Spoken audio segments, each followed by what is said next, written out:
ओम शांति। 15 नवंबर 2025। बाबा के महावाक्य। मीठे बच्चे, अपने कैरेक्टर सुधारने के लिए याद की यात्रा में रहना है। बाप की याद ही तुम्हें सदा सौभाग्यशाली बनाएगी।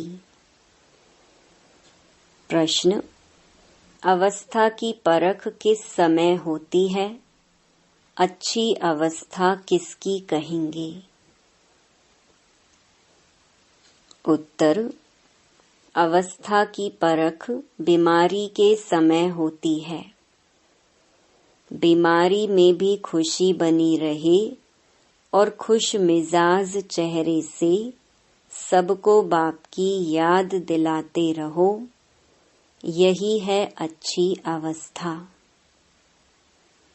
अगर खुद रोएंगे, उदास होंगे, तो दूसरों को खुश मिजाज कैसे बनाएंगे? कुछ भी हो जाए, रोना नहीं है। ओम शांति। 2 अक्षर गाए जाते हैं, दुर्भाग्यशाली और सौभाग्यशाली। सौभाग्य चला जाता है तो दुर्भाग्य कहा जाता है। स्त्री का पति मर जाता है तो वह भी दुर्भाग्य कहा जाता है। अकेली हो जाती है। अभी तुम जानते हो, हम सदा के लिए सौभाग्यशाली बनते हैं। वहाँ दुख की बात नहीं। मृत्यु का नाम नहीं होता है। विधवा नाम ही नहीं होता। विधवा को दुख होता है, रोती रहती है। भल साधु संत हैं, ऐसा नहीं कि उन्हें कोई दुख नहीं होता है। कोई पागल बन पड़ते हैं, बीमार रोगी भी होते हैं। यह है ही रोगी दुनिया। सतयुग है निरोगी दुनिया। तुम बच्चे समझते हो, हम भारत को फिर से श्रीमत पर निरोगी बनाते हैं। इस समय मनुष्यों के कैरेक्टर्स बहुत खराब हैं। अब कैरेक्टर्स सुधारने की भी जरूर डिपार्टमेंट होगी। स्कूलों में भी स्टूडेंट्स का रजिस्टर रखा जाता है। उनके कैरेक्टर्स का पता चलता है, इसीलिए बाबा ने भी रजिस्टर रखवाया था। हर एक अपना रजिस्टर रखो। कैरेक्टर देखना है कि हम कोई भूल तो नहीं करते हैं। पहली बात तो बाप को याद करना है। उनसे ही तुम्हारा कैरेक्टर सुधरता है। आयु भी बड़ी होती है एक की याद से। यह तो है ज्ञान रतन। याद को रतन नहीं कहा जाता। याद से ही तुम्हारे कैरेक्टर सुधरते हैं। यह 84 जन्मों का चक्कर तुम्हारे सिवाय और कोई समझा न सके।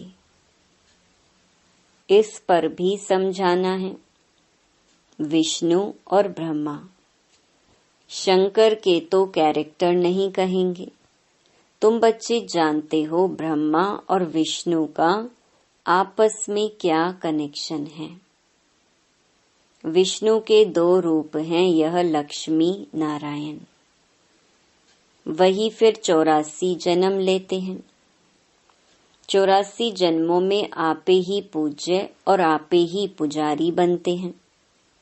प्रजापिता ब्रह्मा तो जरूर यहाँ ही चाहिए ना। साधारण तन चाहिए। बहुत करके इसमें ही मूंझते हैं। ब्रह्मा तो है ही पतित पावन बाप का रथ। कहते भी हैं दूर देश का रहने वाला, आया देश पराई। पावन दुनिया बनाने वाला पतित पावन बाप पतित दुनिया में आया। पतित दुनिया में एक भी पावन नहीं हो सकता। अभी तुम बच्चों ने समझा है कि 84 जन्म हम कैसे लेते हैं। कोई तो लेते होंगे ना। जो पहले पहले आते होंगे उनके ही 84 जन्म होंगे। सतयुग में देवी देवता ही आते हैं। मनुष्यों का जरा भी ख्याल नहीं चलता 84 जन्म कौन लेंगे। समझ की बात है। पुनर्जन्म तो सब मानते हैं। 84 पुनर्जन्म हुए, यह बड़ी युक्ति से समझाना है। 84 जन्म तो सभी नहीं लेंगे ना। एक साथ सब थोड़े ही आएंगे और शरीर छोड़ेंगे। भगवानुवाच भी है कि तुम अपने जन्मों को नहीं जानते हो। भगवान ही बैठ समझाते हैं, तुम आत्माएं 84 जन्म लेती हो। यह 84 की कहानी बाप तुम बच्चों को बैठ सुनाते हैं। यह भी एक पढ़ाई है। 84 का चक्कर तो जानना बहुत सहज है। दूसरे धर्म वाले इन बातों को समझेंगे नहीं। तुम्हारे में भी कोई सभी 84 जन्म नहीं लेते हैं। सभी के 84 जन्म हो तो सब इकट्ठे आ जाएं। यह भी नहीं होता है। सारा मदार पढ़ाई और याद पर है। उसमें भी नंबर 1 है याद। डिफिकल्ट सब्जेक्ट पर मार्क्स जास्ती मिलती हैं। उनका प्रभाव भी होता है। उत्तम, मध्यम, कनिष्ठ सब्जेक्ट होती है ना। इनमें है 2 मुख्य। बाप कहते हैं मुझे याद करो तो संपूर्ण निर्विकारी बन जाएंगे और फिर विजय माला में पिरो जाएंगे। यह है रेस। पहले तो खुद को देखना है कि मैं कहाँ तक धारणा करता हूँ, कितना याद करता हूँ, मेरे कैरेक्टर्स कैसे हैं। अगर मेरे में ही रोने की आदत है तो दूसरे को खुश मिजाज कैसे बना सकता हूँ। बाबा कहते हैं जो रोते हैं सो खोते हैं। कुछ भी हो जाए लेकिन रोने की दरकार नहीं है। बीमारी में भी खुशी से इतना तो कह सकते हो, अपने को आत्मा समझ बाप को याद करो। बीमारी में ही अवस्था की परख होती है। तकलीफ में थोड़ा कुड़कने की आवाज भल निकलती है, परंतु अपने को आत्मा समझ बाप को याद करना है। बाप ने पैगाम दिया है। पैगंबर, मैसेंजर एक शिव बाबा है, दूसरा कोई है नहीं। बाकी जो भी सुनाते हैं सारी भक्ति मार्ग की बातें। इस दुनिया की जो भी चीजें हैं सब विनाशी हैं। अभी तुमको वहां ले जाते हैं जहां टूट फूट नहीं। वहां तो चीजें ही ऐसी अच्छी बनेंगी जो टूटने का नाम ही नहीं होगा। यहाँ साइंस से कितनी चीजें बनती हैं, वहां भी तो साइंस जरूर होगी, क्योंकि तुम्हारे लिए बहुत सुख चाहिए।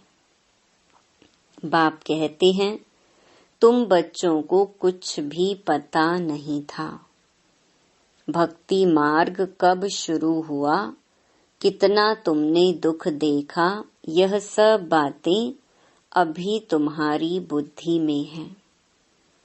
देवताओं को कहा ही जाता है सर्वगुण संपन्न, 16 कला संपन्न।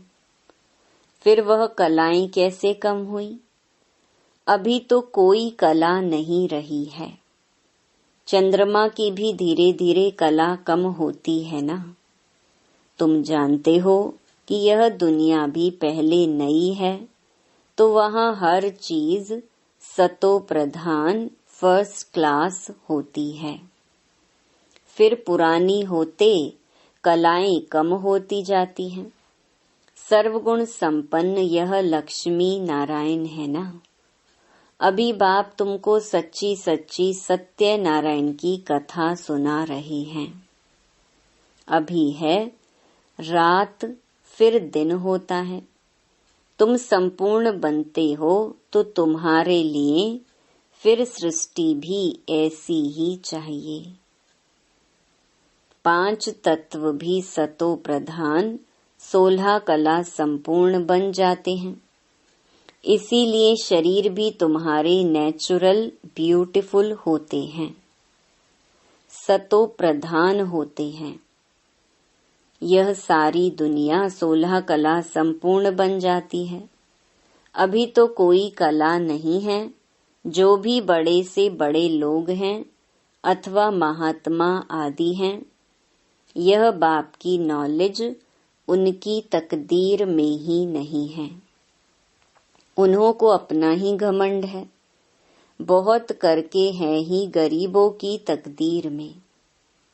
कोई कहते हैं इतना ऊंच बाप है, उनको तो कोई बड़े राजा अथवा पवित्र ऋषि आदि के तन में आना चाहिए। पवित्र होते ही हैं सन्यासी। बाप बैठ समझाते हैं, मैं किसमें आता हूँ? मैं आता ही उसमें हूँ जो पूरे 84 जन्म लेते हैं, एक दिन भी कम नहीं। श्री कृष्ण पैदा हुआ उस समय से 16 कला संपूर्ण ठहरा। फिर सतो रजो तमो में आते हैं। हर चीज पहले सतो प्रधान, फिर सतो रजो तमो में आती है। सतयुग में भी ऐसा होता है। बच्चा सतो प्रधान है, फिर बड़ा होगा तो कहेगा अब हम यह शरीर छोड़ सतो प्रधान बच्चा बनता हूँ। तुम बच्चों को इतना नशा नहीं है, खुशी का पारा नहीं चढ़ता है। जो अच्छी मेहनत करते हैं, खुशी का पारा चढ़ता रहता है, शक्ल भी खुशनुमा रहती है। आगे चल तुमको साक्षात्कार होते रहेंगे। जैसे घर के नजदीक आकर पहुंचते हैं तो फिर वह घर बार मकान आदि याद आता है ना। यह भी ऐसे है। पुरुषार्थ करते करते तुम्हारी प्रारब्ध जब नजदीक होगी तो फिर बहुत साक्षात्कार होते रहेंगे, खुशी में रहेंगे। जो नापास होते हैं तो शर्म के मारे डूब मरते हैं। तुमको भी बाबा बता देते हैं, फिर बहुत पछताना पड़ेगा। अपने भविष्य का साक्षात्कार करेंगे, हम क्या बनेंगे। बाबा दिखलाएंगे यह विकर्म आदि किए हैं। पूरा पढ़े नहीं, ट्रेटर बने, इसीलिए यह सजा मिलती है। सब साक्षात्कार होगा, बिगर साक्षात्कार सजा कैसे देंगे। कोर्ट में भी बताते हैं तुमने यह किया है, उसकी सजा है। जब तक कर्मातीत अवस्था हो जाए तब तक कुछ न कुछ निशानी रहेगी। आत्मा पवित्र हो जाती है, फिर तो शरीर छोड़ना पड़े, यहाँ रह न सके। वह अवस्था तुमको धारण करनी है। अभी तुम वापस जाए, फिर नई दुनिया में आने के लिए तैयारी करते हो। तुम्हारा पुरुषार्थ ही यह है कि हम जल्दी जल्दी जाएं, फिर जल्दी जल्दी आएं। जैसे बच्चों को खेल में दौड़ाते हैं ना, निशान तक जाकर फिर लौट आना है। तुमको भी जल्दी जल्दी जाना है, फिर पहले नंबर में नई दुनिया में आना है। तो तुम्हारी रेस है यह। स्कूल में भी रेस कराते हैं ना। तुम्हारा है यह प्रवृत्ति मार्ग। तुम्हारा पहले पहले पवित्र गृहस्थ धर्म था, अभी है विशियस, फिर वाइसलेस वर्ल्ड बनेगा। इन बातों को तुम सिमरण करते रहो तो भी बहुत खुशी रहेगी। हम ही राज्य लेते हैं फिर गंवाते हैं। हीरो हीरोइन कहते हैं ना। हीरे जैसा जन्म लेकर फिर कौड़ी जैसे जन्म में आते हैं। अभी बाप कहते हैं तुम कौड़ियों पिछाड़ी टाइम वेस्ट मत करो। यह कहते हैं हम भी टाइम वेस्ट करते थे, तो हमको भी कहा अब तो तुम मेरा बनकर यह रूहानी धंधा करो। तो झट सब कुछ छोड़ दिया। पैसे कोई फेंक तो नहीं देंगे, पैसे तो काम में आते हैं। पैसे बिना कोई मकान आदि थोड़े ही मिल सकता। आगे चल बड़े बड़े धनवान आएंगे, तुमको मदद देते रहेंगे। एक दिन तुमको बड़े बड़े कॉलेज यूनिवर्सिटी में भी जाकर भाषण करना होगा कि यह सृष्टि का चक्कर कैसे फिरता है। हिस्ट्री रिपीट होती है आदि से अंत तक। गोल्डन एज से आयरन एज तक सृष्टि की हिस्ट्री ज्योग्राफी हम बता सकते हैं। कैरेक्टर्स के ऊपर तो तुम बहुत समझा सकते हो। इन लक्ष्मी नारायण की महिमा करो। भारत कितना पावन था, दैवी कैरेक्टर्स थे, अब तो विशियस कैरेक्टर्स हैं। जरूर फिर चक्कर रिपीट होगा। हम वर्ल्ड की हिस्ट्री ज्योग्राफी सुना सकते हैं। वहां जाना भी अच्छे अच्छे को चाहिए। जैसे थियोसॉफिकल सोसाइटी है, वहां तुम भाषण करो। श्री कृष्ण तो देवता था, सतयुग में था। पहले पहले है श्री कृष्ण, जो फिर नारायण बनते हैं। हम आपको श्री कृष्ण के 84 जन्मों की कहानी सुनाएं, जो और कोई सुना ना सके। यह टॉपिक कितनी बड़ी है। होशियार को भाषण करना चाहिए। अभी तुम्हारे दिल में आता है हम विश्व के मालिक बनेंगे। कितनी खुशी होनी चाहिए। अंदर बैठ यह जाप जपो, फिर तुमको इस दुनिया में कुछ भासेगा नहीं। यहाँ तुम आते ही हो विश्व का मालिक बनने, परम पिता परमात्मा द्वारा। विश्व तो इस दुनिया को ही कहा जाता है। ब्रह्मलोक व सूक्ष्म वतन को विश्व नहीं कहेंगे। बाप कहते हैं मैं विश्व का मालिक नहीं बनता हूँ, इस विश्व का मालिक तुम बच्चों को बनाता हूँ। कितनी गुहिया बातें हैं। तुमको विश्व का मालिक बनाता हूँ, फिर तुम माया के दास बन जाते हो। यहाँ जब सामने योग में बिठाते हो तो भी याद दिलानी है। आत्म अभिमानी हो बैठो। बाप को याद करो। 5 मिनट बाद फिर बोलो। तुम्हारे योग के प्रोग्राम चलते हैं ना। बहुतों की बुद्धि बाहर चली जाती है, इसीलिए 5-10 मिनट बाद फिर सावधान करना चाहिए। अपने को आत्मा समझ बैठे हो, बाप को याद करते हो, तो खुद का भी अटेंशन रहेगा। बाबा यह सब युक्तियां बतलाते हैं।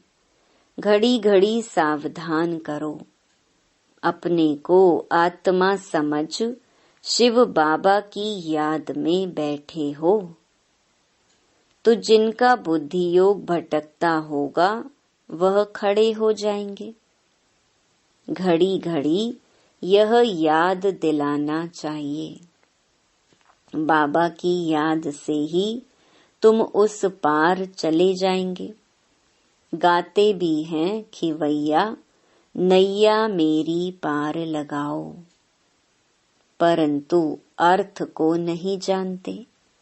मुक्ति धाम में जाने के लिए आधा कल्प भक्ति की है। अब बाप कहते हैं मुझे याद करो तो मुक्ति धाम में चले जाएंगे। तुम बैठते ही हो पाप कटने लिए, तो फिर पाप करने थोड़े ही चाहिए, नहीं तो फिर पाप रह जाएंगे।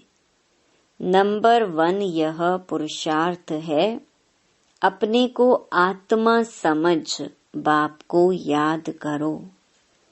ऐसे सावधान करते रहने से अपना भी अटेंशन रहेगा। खुद को भी सावधान करना है, खुद भी याद में बैठे तब औरों को बिठाएं। हम आत्मा हैं, जाते हैं अपने घर, फिर आकर राज्य करेंगे। अपने को शरीर समझना यह भी एक कड़ी बीमारी है। इसीलिए ही सब रसातल में चले गए हैं। उनको फिर सैल्वेज करना है। अच्छा, मीठे मीठे सिकिलधे बच्चों प्रति माता पिता बाप दादा का याद प्यार और गुड मॉर्निंग। रूहानी बाप की रूहानी बच्चों को नमस्ते। धारणा के लिए मुख्य सार। पहला, अपना टाइम रूहानी धंधे में सफल करना है। हीरे जैसा जीवन बनाना है। अपने को सावधान करते रहना है। शरीर समझने की कड़ी बीमारी से बचने का पुरुषार्थ करना है। दूसरा, कभी भी माया का दास नहीं बनना है। अंदर में बैठ जाप जपना है कि हम आत्मा हैं। खुशी रहे हम बेगर से प्रिंस बन रहे हैं। वरदान, अनुभवों के गुह्यता की प्रयोगशाला में रह नई रिसर्च करने वाले अंतर्मुखी भव। जब स्वयं में पहले सर्व अनुभव प्रत्यक्ष होंगे, तब प्रत्यक्षता होगी। इसके लिए अंतर्मुखी बन याद की यात्रा व हर प्राप्ति की गुह्यता में जाकर रिसर्च करो। संकल्प धारण करो और फिर उसका परिणाम व सिद्धि देखो कि जो संकल्प किया वह सिद्ध हुआ या नहीं। ऐसे अनुभवों के गुह्यता की प्रयोगशाला में रहो, जो महसूस हो कि यह सब कोई विशेष लगन में मगन इस संसार से उपराम है। कर्म करते योग की पावरफुल स्टेज में रहने का अभ्यास बढ़ाओ। जैसे वाणी में आने का अभ्यास है, ऐसे रूहानियत में रहने का अभ्यास डालो। स्लोगन, संतुष्टता की सीट पर बैठकर परिस्थितियों का खेल देखने वाले ही संतुष्ट मणि हैं। अव्यक्त इशारे, अशरीरी व विदेही स्थिति का अभ्यास बढ़ाओ। जैसे हठ योगी अपने श्वास को जितना समय चाहे उतना समय रोक सकते हैं, आप सहज योगी स्वतः योगी, सदा योगी, कर्म योगी, श्रेष्ठ योगी अपने संकल्प को, श्वास को प्राणेश्वर बाप के ज्ञान के आधार पर जो संकल्प, जैसा संकल्प, जितना समय करना चाहो उतना समय उसी संकल्प में स्थित हो जाओ। अभी अभी शुद्ध संकल्प में रमण करो। अभी अभी एक ही लगन अर्थात एक ही बाप से मिलन की, एक ही अशरीरी बनने के शुद्ध संकल्प में स्थित हो जाओ। अच्छा, ओम शांति।